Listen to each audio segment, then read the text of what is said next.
the Bakersfield Housing and Homelessness Committee meeting addressing the issues that our community partners continue to face.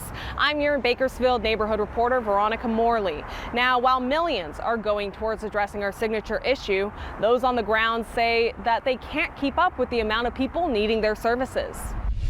The Open Door Network. They all want to get out of the system that they're in. Flood Ministries. For whatever reason, it didn't work out. CAPK and several other city and county organizations all in agreement when it comes to the homeless rates in Kern County. It's an upward trend, as a lot of us are probably very aware of. Despite the city and county putting millions of dollars towards addressing homeless issues, Rick Ramos, director of the Bakersfield Kern Regional Homeless Collaborative, says they're seeing the numbers go up. When we take a look at the increase of those households entering homelessness, we have to consider that our total household pool is also increasing. Community partners offering homeless services all in agreement regarding the increase in need. Flood Ministries sharing that during the month of September, out of the more than 500 shelter referrals they made contact with, 45% refused service. Program manager Scott McCardle said these numbers highlight the need to help those struggling before they reach Flood's doorstep. We get a lot of calls of people who are, on their last dime in motels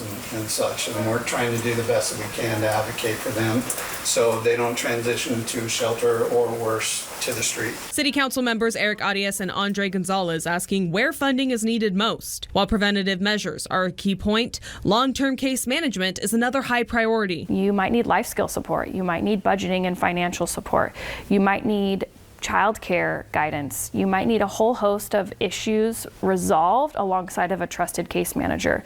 And right now we just don't have enough funding. We don't have enough services to provide that. Not only are funding and resources difficult to come by for long-term case management, Lauren Skidmore with the Open Door Network says maintaining caseworkers long enough to follow a case through to the end can be tough. We find a lot of people after they've done it for a while, they become very burnt out. Compassion fatigue is a real thing. And those in the committee say that while homeless prevention is costly, it costs less than having someone in an emergency shelter.